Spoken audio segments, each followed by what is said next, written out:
Este mensaje se llama Tres lecciones de Jesús. Vamos a leer Éxodo porque rememorando lo que Jesús dijo en Juan 5, de que si en verdad le creyeran a Moisés, me creerían a mí porque lo que Moisés escribió acerca de Jesús fue todo, o sea, lo que Moisés escribió, perdón, fue todo acerca de Jesús. Entonces, ahí Jesús le está diciendo a los fariseos, pero como no creen lo que él escribió, ¿cómo creerán lo que yo digo? Entonces, vamos a leer una parte de Éxodo, porque de ahí se despliegan las lecciones que le quiero enseñar, que Jesús nos quiere dar hoy. El libro de Éxodo, para ponerlos en contexto, no es como la película que salió hace como unos años, nada que ver. Este recoge la salida de Israel de Egipto y es de sus primeros pasos como una nación escogida por Dios. Habían hecho en Éxodo una alianza con Dios de que tú vas a ser una nación que me represente delante de las naciones y yo de ti prometo salvar a la humanidad. Yo de ti prometo moldearte con mi carácter, con mis valores. Y los israelitas aceptaron ser colaboradores de Dios en el libro de Éxodo. Y esa colaboración se le llamó pacto, ¿no? Un pacto. Y entonces en los siguientes capítulos, después de haber hecho ese pacto y esa ceremonia, de haber sido rescatados de Egipto, los siguientes capítulos hablan de instrucciones, de cómo, de los términos y mandamientos para que la presencia de Dios pudiera morar entre los judíos. Y todos siguen, pues al parecer muy bien, hasta Éxodo 31. En Éxodo 31 me quiero enfatizar dos ideas principales. La primera idea es, leo el primero, dice, y el Señor habló a Moisés diciendo, mira, he llamado por nombre a Besalalel, hijo de Uri, hijo de Hur, de la tribu de Judá, y lo he llenado del Espíritu de Dios en sabiduría, en inteligencia, en conocimiento y en toda clase de arte. Voy a saltar al 6. Mira, yo mismo he nombrado con él a Aholiab, hijo de Ahisamac, de la tribu de Dan, y en el corazón de todos los que son hábiles he puesto habilidad, a fin de que hagan todo lo que te he mandado. Yo aquí primero veo que hay un llamado, luego hay unción del Espíritu Santo, después habilidad y después el Señor forma un equipo. Así que abre tus manos, vamos a orar a nuestro Padre Celestial. Pide conmigo, Señor, hazme conocer mis caminos, tus caminos. Afirma el llamado de mi vida. Úngeme con tu precioso Espíritu Santo. Pon habilidad en mi corazón y ponme en un equipo para tu gloria. Amén. Esto es lo que pasó con Besalalel, es un patrón bien importante, porque en el mundo se mueve por aptitudes, se mueve por habilidades, pero el Señor primero quiere llamarte, después quiere ungirte con su Espíritu Santo y después te da a la habilidad para desempeñar tu vocación. Y después hay un equipo con el que el Señor trabaja, y esto Pablo lo menciona cuando dice que todos somos un cuerpo y unos se mueven en unos dones y otros se complementan con otras cosas. Inmediatamente después de esto que acabamos de leer, Dios habla un poco del Shabbat. Habla de que deben de guardar de reposo un día a la semana y que ese día de reposo es un día santo, es un día de descanso donde el pueblo tiene que meditar en el Señor y no hacer ningún esfuerzo, no hacer ningún trabajo, ninguna carga, porque cualquiera que lo hiciere sería cortado del pueblo y moriría irremisiblemente. Así de fuerte estaba el asunto, y por eso yo creo que los fariseos tenían ese celo, ¿no? Como que querían guardar, ¿no?, lo que el Señor les había dicho. Y el Señor les dice que este pacto de reposo lo celebrarían por todas sus generaciones como un pacto perpetuo. Y ya después termina el Señor en el versículo 18, el capítulo 31, y dice: cuando terminó de hablar con Moisés sobre el monte Sinaí, le dio las 2 tablas del testimonio, tablas de piedra escritas por el dedo de Dios. Y quiero conectar esto que estoy leyendo con algo que pasa con Jesús en Mateo 12. Vamos a leer Mateo 12, los primeros 6 versículos, los vamos a leer. Dice: por ese tiempo, Jesús caminaba en el día de descanso por unos terrenos sembrados. Sus discípulos tenían hambre, entonces comenzaron a arrancar unas espigas de grano y a comérselas. Y entonces algunos fariseos vieron y protestaron. Recuerden, ¿qué pasaba? Los fariseos tenían la ley de Moisés. ¿Qué pasaba con aquel que trabajaba en el día de descanso, que hacía alguna actividad en el día de descanso? Sería cortado del pueblo y moriría irremisiblemente. Esa era la ley dada por Dios, un pacto entre Dios y el pueblo de Israel. Tenían que guardarlo, y entonces los fariseos se encargaban de guardar ese pacto, y entonces protestan contra Jesús y sus discípulos y les dicen: mira, tus discípulos violan la ley al cosechar granos en el día de descanso. Híjole, ahí como que agarraron a Jesús. ¿Quién estaría pues del lado de los fariseos sin nada más conocer la ley de Moisés? Pero Jesús les explica y les dice: ¿no han leído en las escrituras lo que hizo David cuando él y sus compañeros tuvieron hambre? Entró en la casa de Dios y él y sus compañeros violaron la ley al comer los panes sagrados que solo a los sacerdotes se les permitía comer. ¿Y no han leído en la ley de Moisés que los sacerdotes de turno en el templo pueden trabajar en el día de descanso? Les digo, aquí hay uno que es superior al templo. Esa expresión, uno superior al templo, es una característica bien importante de Jesús, porque antes, en la época de Jesús, toda la vida religiosa de los judíos se basaba y se enfocaba en el templo. Cuando oraban 3 veces al día, todos oraban hacia el templo y todos los sacrificios eran en el templo, y por eso había una gran disputa de que ¿dónde debemos ir? ¿Al templo de Jerusalén o al monte de Samaria, no? Pero el templo era como lo más importante porque se supone que ahí moraba Dios. Entonces imagínense Jesús diciendo: aquí hay alguien más grande que toda su rutina religiosa, que todo el templo.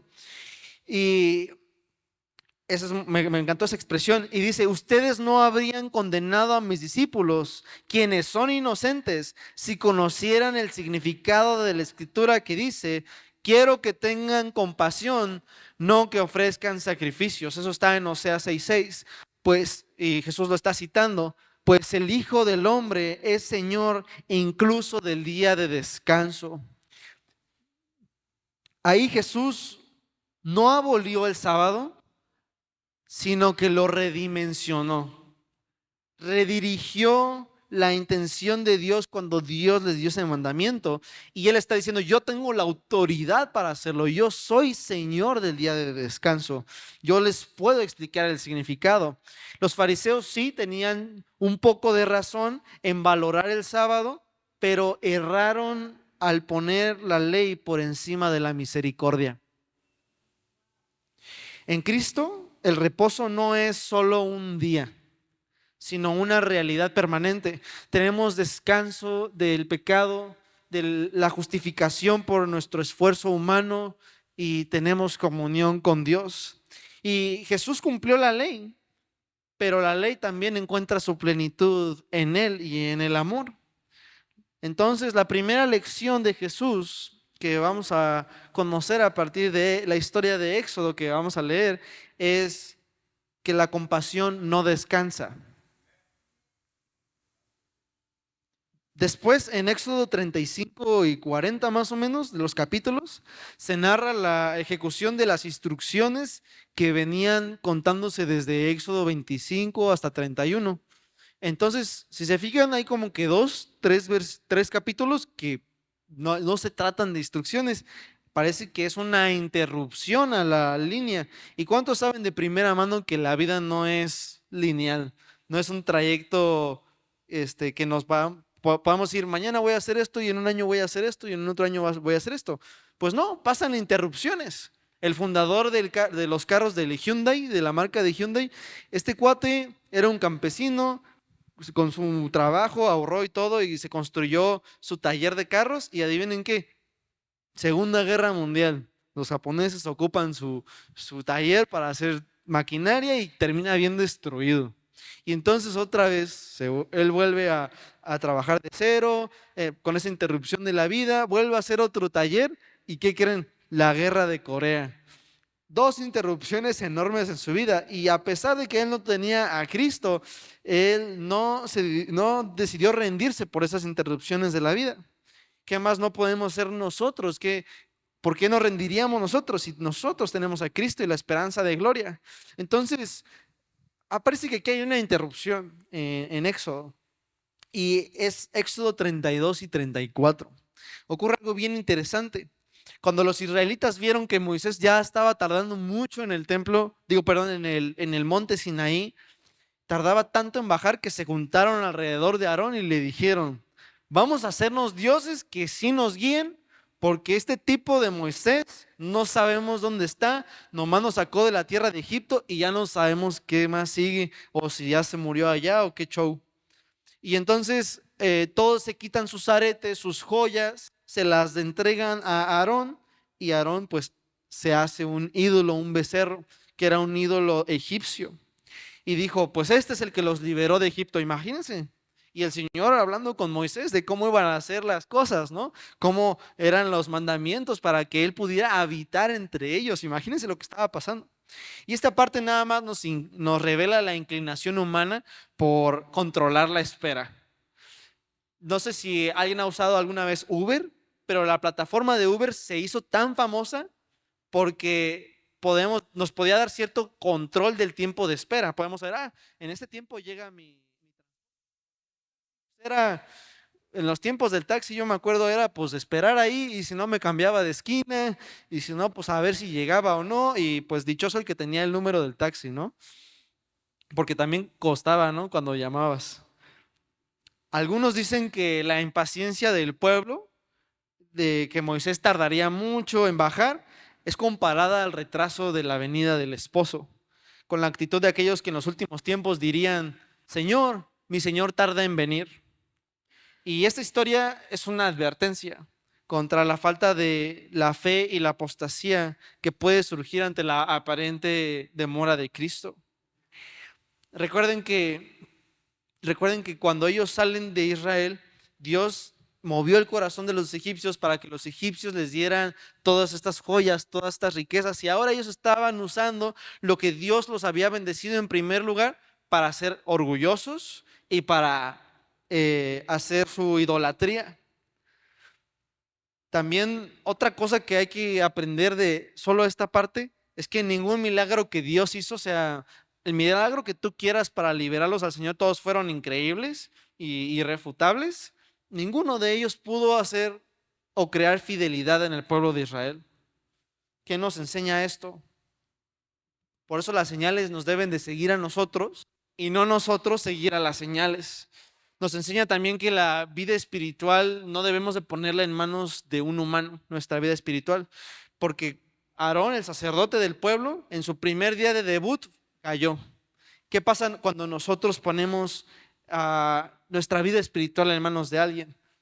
Pues cuando caigan ellos, caeremos nosotros. Y no quiero que no quiero que confundan mis palabras. Dios nos enseña a honrar a nuestras autoridades espirituales y seculares. Dios nos enseña a obedecer e incluso a imitar su ejemplo, a aprender de ellos. Pero si nuestros ojos están más puestos en ellos que en Dios, cuando ellos caigan, caeremos con ellos. Así que debemos de poner nuestros ojos en Jesús. Y oro para que Dios fortalezca a nuestros padres y madres de la fe, porque así como nosotros somos tentados, ellos son tentados de la misma manera.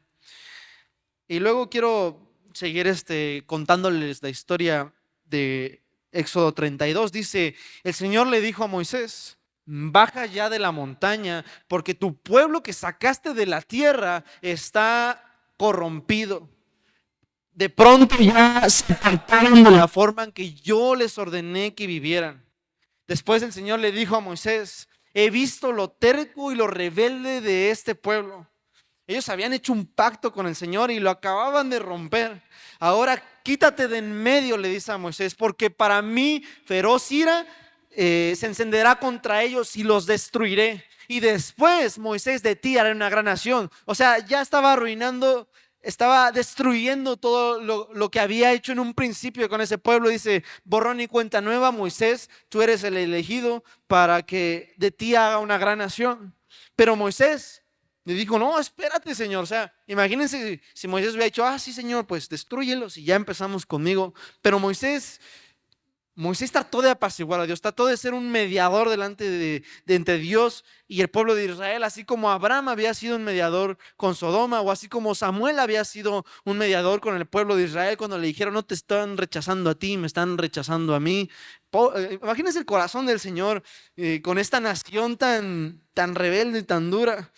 Y le dice: recuerda, Moisés le dice: recuerda la promesa que le hiciste a Abraham, a tu amigo Isaac, a tu amigo Jacob, recuerda. Y empezó a hablar con el Señor, empezó a interceder por ellos, se puso a la brecha. Y entonces el Señor cambió de parecer.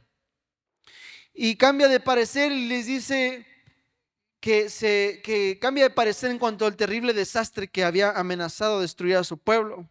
Entonces Moisés baja y escucha todos esos sonidos. Ahí está su asistente Josué, y baja y se enoja. Él también, con el celo del Señor, después de haber intercedido por ellos, ellos están haciendo un montón de cosas, obscenidades y paganidades que se hacían en Egipto, y quiebra la ley y destruye los ídolos y hace una expiación. Dice: los que están con el Señor van conmigo. Y después los levitas terminan exterminando a 3,000 personas, y de repente hay una plaga, pasan cosas terribles.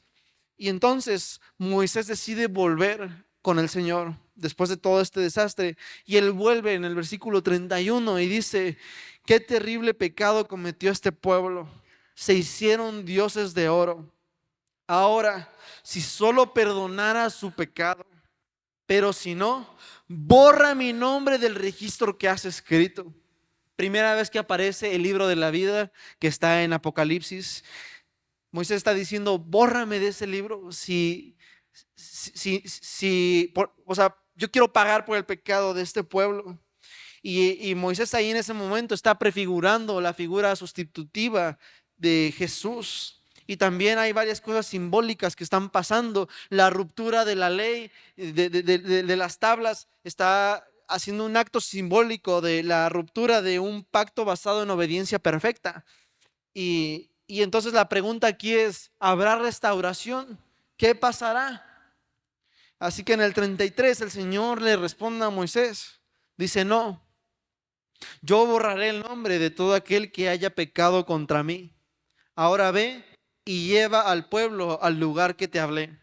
Mi ángel irá delante de ti, y cuando llegue el día de pedirles cuentas a los israelitas, ciertamente los haré responsables de sus pecados.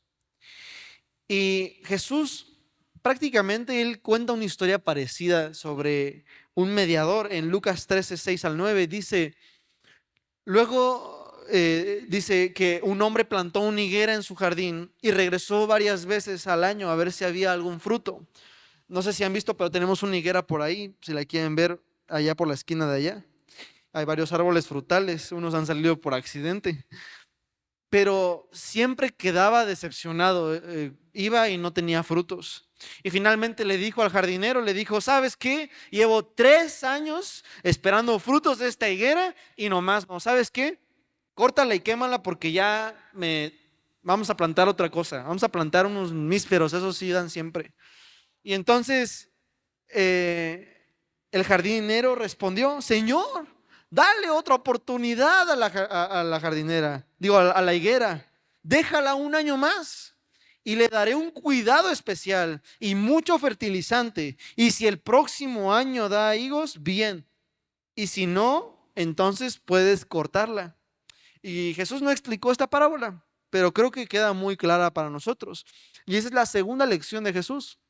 La primera lección es: la compasión no descansa.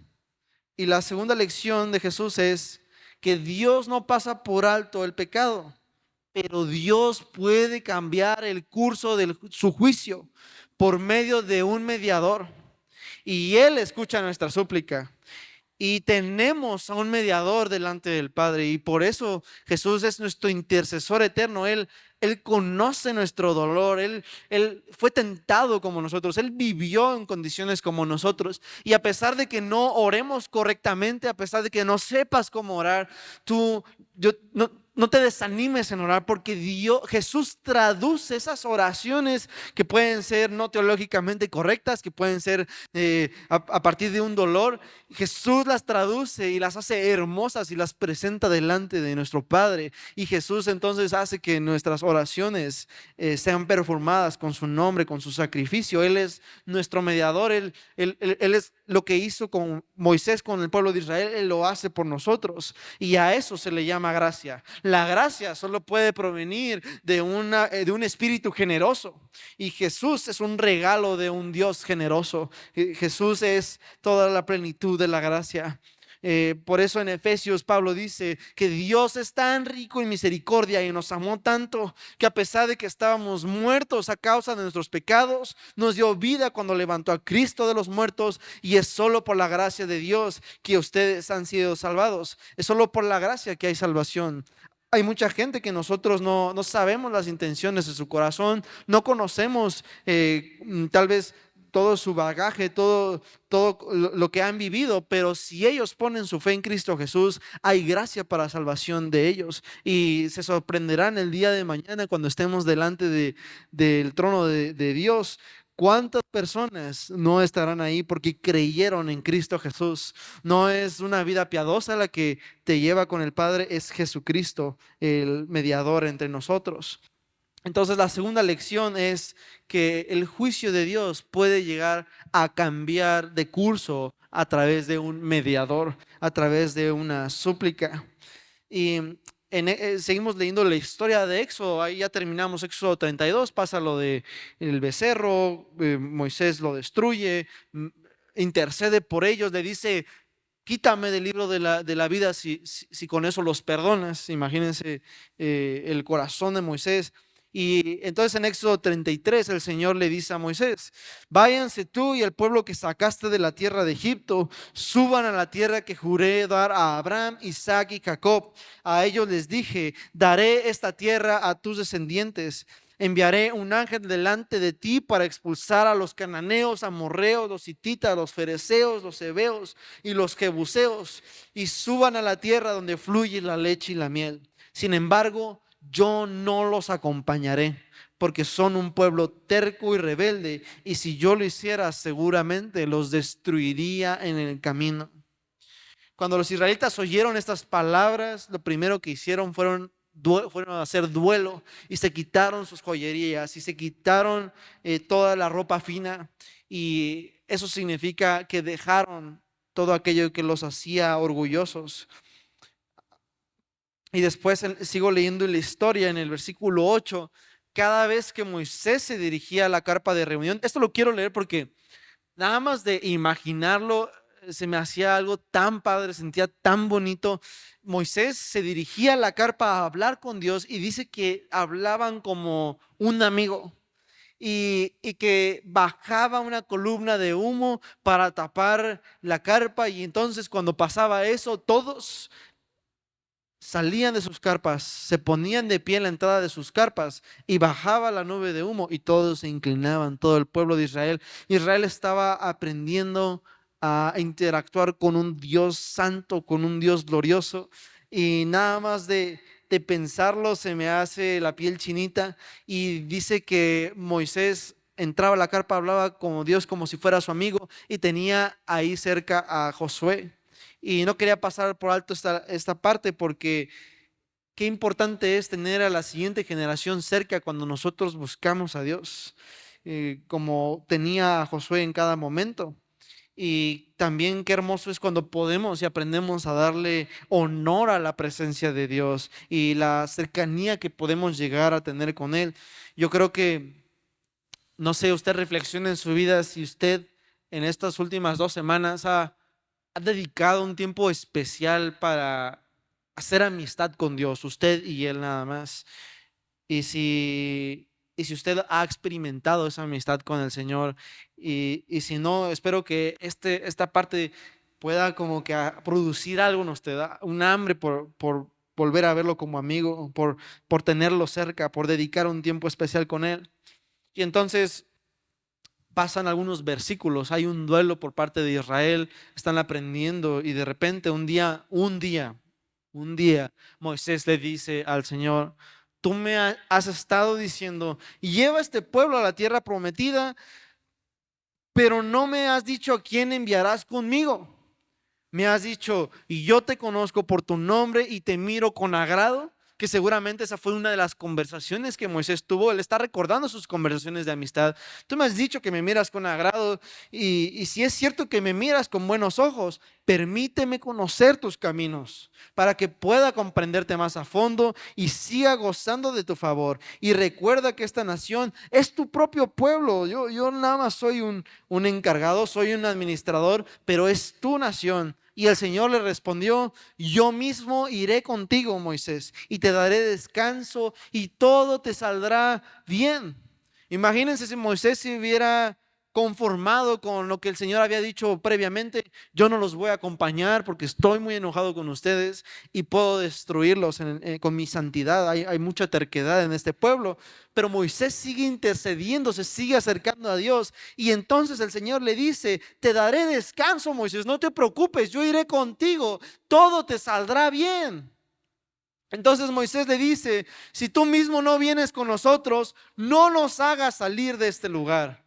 ¿Cómo sabré que me miras con agrado a mí y a tu pueblo si no vienes con nosotros? Pues tu presencia con nosotros es la que nos separa a tu pueblo y a mí de todos los demás pueblos de la tierra. Si va a hacer alguna actividad en su vida cotidiana, hágalo con la presencia de Dios, y de verdad se nota cuando el Señor está trabajando con usted, cuando el Señor está caminando con usted, cuando el Señor está comiendo con usted. Y le sigue diciendo Dios a Moisés: ciertamente haré lo que me pides, porque te miro con agrado y te conozco por tu nombre. Entonces Moisés responde: te suplico que me muestres tu gloriosa presencia. Moisés se atreve a preguntar, a pedirle: quiero ver más, quiero conocerte más. Y el Señor le responde: haré pasar delante de ti toda mi bondad, y delante de ti proclamaré mi nombre, Yahvé, pues tendré misericordia de quien yo quiera y mostraré compasión con quien yo quiera. Sin embargo, no podrás verme directamente en mi rostro, porque nadie puede verme y seguir con vida. Párate cerca de mí sobre esta roca, y cuando pase mi gloriosa presencia, te esconderé en la grieta de la roca y te cubriré con mi mano hasta que yo haya pasado. Después retiraré la mano y dejaré que me veas por detrás, pero no se verá mi rostro. Que imagínense, o sea, yo nada más se me hizo precioso. Entonces Moisés tiene este encuentro, esta experiencia con el Señor. Yo me pude imaginarlo todo cuanto más pude. Y entonces Moisés sube a reescribir las tablas después de esta experiencia.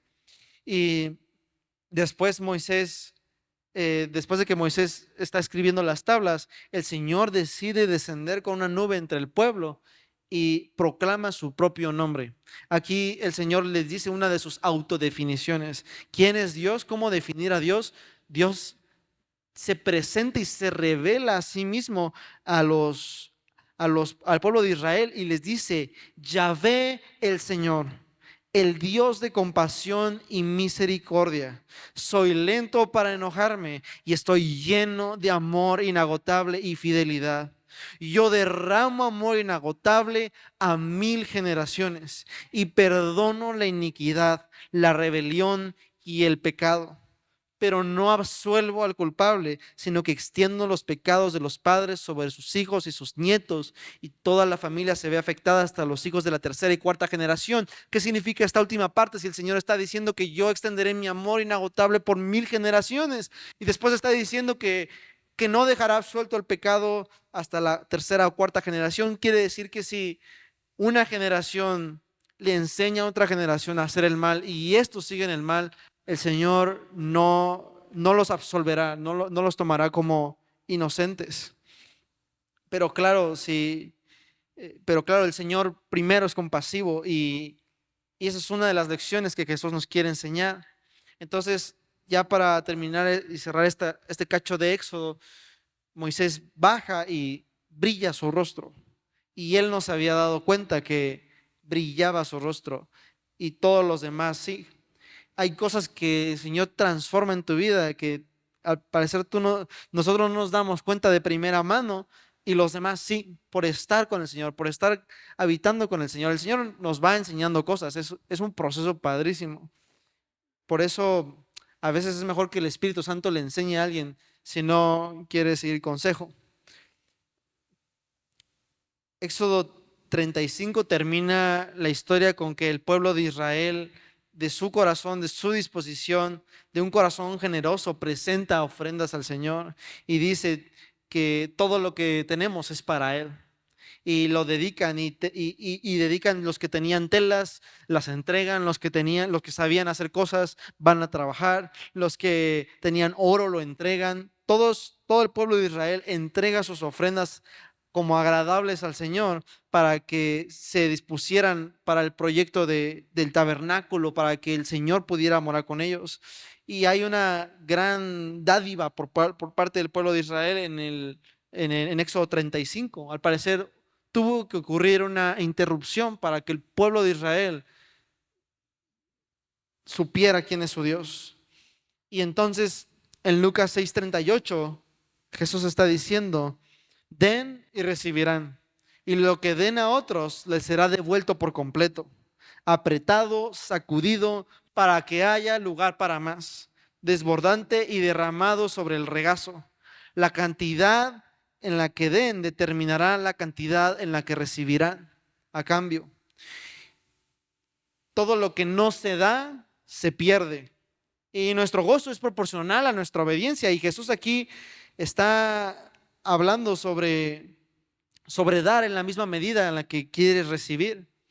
El hermano Wayne Myers dice que si das con una cuchara pozolera, recibes con una cuchara pozolera. Y ese es el don de dar. Y también cuenta una historia en Lucas de 10 hombres que a la distancia tenían lepra y a la distancia ven a Jesús y le gritan: Jesús, maestro, ten compasión de nosotros. Y Jesús le mira y les dice: vayan y preséntense al sacerdote. Y mientras ellos iban, quedan limpios de la lepra, pero solo uno regresa al ver que está sano. Y Jesús exclama: alaben a Dios. Y pregunta: ¿no sané a 10 hombres? ¿Dónde están los otros 9? Ninguno volvió para darle la gloria a Dios, excepto este extranjero. Y Jesús le dijo al hombre: levántate y sigue tu camino, porque tu fe te ha sanado. Entonces, la tercera lección que podemos sacar de esta historia de Éxodo que Jesús nos quiere dar es que no basta recibir la compasión y la gracia. Lo que honra a Dios es volver a Él con un corazón agradecido. ¿Cuántos tienen gratitud por el Señor, por su compasión y su misericordia? La gratitud a Él abre la puerta para una relación más profunda con Dios. Dice el hermano Wayne también que nuestra deuda a Dios es pagadera al hombre. Bien, y quiero, en los minutos que me quedan, esas son las 3 lecciones de Jesús. La compasión no tiene descanso. El juicio de Dios puede cambiar de curso a través de un mediador. Y la tercera es: regresa con un corazón agradecido. Y quiero hablar un poquito más de la compasión de Jesús. El carácter de Jesús está sujeto a la compasión. ¿Qué significa compasión? Compasión, la Biblia lo expresa como los sentimientos tiernos que una madre tiene a su hijo que acaba de nacer. Ni siquiera las madres que acaban de ver a su hijo nacer los quieren dejar llorar, ¿no? En cualquier momento los atienden, en cualquier momento los quieren tener cerca. Y la compasión debe o mueve profundamente a intervenir por el sufrimiento de una persona. Si usted alivia el sufrimiento de una persona, usted está siendo compasiva en ese momento. El corazón de Jesús se expresa cuando le dijo a Jerusalén: Jerusalén, Jerusalén, que matas a los profetas y apedreas a los que son enviados. ¿Cuántas veces quise juntar a tus hijos como las gallinas juntan a sus polluelos debajo de sus alas y no quisiste? Compasión significa padecer con, estar con alguien y aligerar su carga de su dolor. La rebelión de la compasión es la violencia. El asesino de la gracia y de la compasión es querer controlarlo todo. Jesús es la plena expresión de la profunda compasión de Yahweh.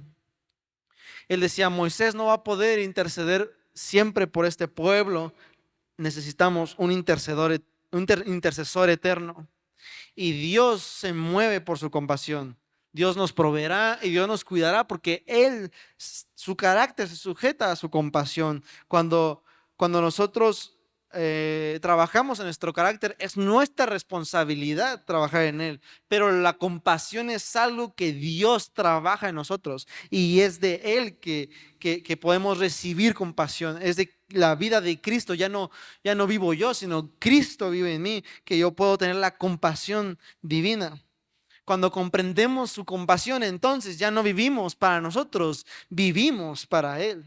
La versión del mundo es que hay que movernos y sujetarnos a las competencias. Todos nos comparamos. El mundo te dice: eres la diferencia que haces, eres la diferencia que aportas en este mundo. Y siempre recibimos identidad a partir de un punto comparativo. Me comparo, todo el tiempo nos estamos comparando de manera no consciente. Por ejemplo, soy buen alumno porque mis compañeros son malos alumnos. Es buen maestro porque tengo malos maestros. Y así es nuestra motivación instintiva en la vida, la comparación. Pero un carácter sujeto a compasión, no a competición, es un carácter que Jesús nos invita a ser tan cercano a los demás como Él está cerca de nosotros mismos. Él dice: sean compasivos como su Padre es compasivo. Y es un mandato de eliminar el apego que tenemos a hacer distinciones imaginarias como una fuente de identidad, para nosotros entonces recibir de Dios, de su amor y amarnos unos a otros con la compasión misma de Dios. Ser compasivo es actuar por la necesidad de alguien antes de que te pida ayuda. Repita después de mí: yo no soy, no la estima que puedo recoger por medio de la competencia. ¿Sí la agarraron o no? Otra vez: no soy la estima que puedo recoger por medio de la competencia. ¿Sí? Sino el amor que puedo recibir libremente de Dios. Nueva criatura soy. A ver, ¿alguien lo puede decir otra vez? Ya se lo olvidó. Lo repito otra vez para que se afiance en su corazón. No soy la estima que no puedo recoger por medio de la competencia. No soy la estima que puedo recoger por medio de la competencia. Si yo no soy tan competente como otros, eso no afecta en mi estima, sino soy el amor que puedo recibir libremente de Dios, porque soy una criatura nueva. Y esa es la compasión divina. La compasión divina no tiene ningún vestigio de competencia, no es compasiva para adquirir poder o influencia sobre alguien o para competir al margen de otros. Por eso Jesús, al no estar motivado por competencias, porque Él era 100% Dios, Él pudo ser 100% humano. Él pudo ser el humano más humano que haya caminado sobre la tierra, porque Jesús puede ser completamente compasivo. Él no tiene que compararse con nosotros y no tiene que competir con nosotros. Ese es el misterio de la vida cristiana, es recibir un nuevo yo o una nueva identidad que depende no de lo que nosotros seamos capaces de hacer, sino de lo que seamos capaces y dispuestos a recibir de Jesús. Y Jesús hoy nos da 3 lecciones: que la compasión no tiene descanso. El Señor es misericordioso, lento para la ira, grande en amor. Y si usted se acuerda, hay varias personas en la Biblia que usan esa descripción que Yahvé se autodefine con el pueblo de Israel, con la cual se revela, y lo usan para interceder. Moisés intercede recordándole en Números: tú eres un Dios misericordioso, tú eres un Dios lento para la ira, tú eres un Dios grande en amor inagotable. Nehemías también intercede: tú eres un Dios lento para la ira. También hasta Jonás se enoja: me enojé porque sabía que tú eras un Dios lento para la ira, grande en misericordia, un Dios compasivo. Dios quiere que abandonemos la vida vieja y que recibamos la vida nueva, la vida de Dios. Él dice: de cierto, cierto les digo que no nacerá, que el que no nazca de nuevo no puede ver el reino de Dios. Súbete al pianito, Yuli. Este nuevo yo de Jesucristo nos hace posible ser compasivos en la plenitud de Dios. Nos capacita a amar a los demás sin afán, sin poder, sin temor, sin un distanciamiento. El amor compasivo nos hace capaces de sanar al enfermo, de llamar al muerto a la vida. Todas esas cosas, cuando Jesús veía el dolor de las personas, se desbordaba en compasión.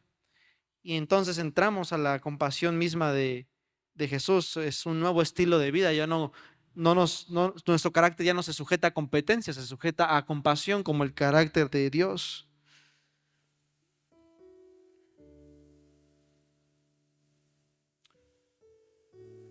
Recuerden que las personas que los rodean son personas, por ejemplo, las mías, las personas del pueblo de la Escalera no son pacientes de la clínica, son mi gente. Como Pablo dice: cuánto añoro a verlos, porque no es por simpatía, no es por apego emocional. Pablo dice: cuánto añoro a verlos en el entrañable amor de Cristo Jesús. Le escribe a los filipenses. Pablo siente por su gente la misma intensidad que Jesús experimenta cuando las personas venían a él en su dolor. Y así debemos de ser nosotros. Nosotros debemos de recordar las lecciones de Jesús, que su compasión no tiene descanso, que Él está lleno de gracia y que siempre hay que volver a Él con un corazón agradecido. Quería recalcar unos puntos de la compasión o misericordia, cómo se ve en nuestra sociedad, cómo se ve en nuestra cultura. Si usted es una mujer soltera, puede notar cómo es un hombre de Dios. Pues primeramente es compasivo como Jesús. Y es masculino, y es paternal, y es sensible, y es humilde, y es trabajador, y es valiente, y tiene una relación con Dios, escucha su voz y la sigue. También cuando Jesús nos enseña el Abba Padre, decir Abba Padre es apelar a la compasión de Dios. Abba Padre es decir: Señor, tú eres un Dios misericordioso y tú escuchas mi clamor. Póngase de pie, vamos a hacer una oración de salvación para aquellos que quieren conocer más a Dios. Que recuerden que la meta no es el cielo, la meta es conocer a Jesús. Jesús es la expresión completa del Padre y es cercano a nosotros. Entonces, si usted quiere poner su mano en su corazón y decir: Jesús, hoy acepto estas lecciones, que tú eres compasivo, que tu juicio cambia por un mediador y que tú buscas un corazón agradecido. Ayúdame a glorificarte con mi vida. Tú eres nuestro Abba Padre. Hoy reconozco mis debilidades. Hoy reconozco que he pecado. Pido, Señor, que me salves de mi pecado, que redimas mi historia. Quiero conocer tus caminos. Escribe mi nombre en el libro de la vida. Hazte mi Señor y mi Salvador. Y eso podemos enseñar a los demás. Podemos ser compasivos con los demás. Podemos ser mediadores por los demás y podemos enseñar a agradecer a los demás, a Dios. Antes de terminar, quiero contarles un testimonio de Amy Carmichael, que fue una misionera en la India. Literalmente Wikipedia dice: misionera cristiana y escritora reconocida por su labor filantrópica en la India, en donde fundó un orfanato y llevó a cabo una misión en India. Sirvió a esta gran nación sin permiso durante 55 años y escribió numerosos libros acerca de la obra misionera. Me encanta que dice sin permiso, porque cuando tienes el permiso de Dios, tienes acceso a su favor. Y no importa las limitaciones que el hombre te ponga, no importa el temor al quien pueda matar tu carne, sino solo temer al que puede destruir nuestra alma y nuestro cuerpo en el infierno. Y Amy, cuando ella era una niña, ella le pidió a Dios algo, le dijo: Señor, yo quiero tener los ojos azules como todas mis amigas, porque me siento rechazada, me siento fea, siento que no encajo. Y ella lo pidió con fe en el nombre de Jesús y se fue a dormir. Y al despertarse con una fe de un niño, ella va, se mira al espejo y, oh sorpresa, tiene los mismos ojos cafés de siempre. Y ella, lo que ella sintió como una negación, en realidad fue un sí de Dios a un llamado más elevado. Porque ella, cuando estaba en India, gracias a sus ojos cafés, ella podía confundirse con una mujer india. Y ella pudo rescatar a muchos niños del tráfico y de la esclavitud en India. Y ella escribió literalmente: la oración no fue respondida como yo quería, pero fue respondida como debía. Y a veces queremos buscar justicia para los pecadores, pero Jesús nos enseña que deseemos la justicia e intercedamos por misericordia. Y yo le doy gracias a Dios porque no todas nuestras oraciones han sido respondidas como queremos, sino como deberían de ser. Y es ese Jesús que traduce nuestras oraciones. Entonces, ese es el mensaje de hoy, son las 3 lecciones. Y una vez un hombre de Dios que tenía muchos años caminando con él dijo: ¿quién soy yo para no pedir más que misericordia a Dios? Entonces, podemos cantar una canción y ya con eso quedamos despedidos.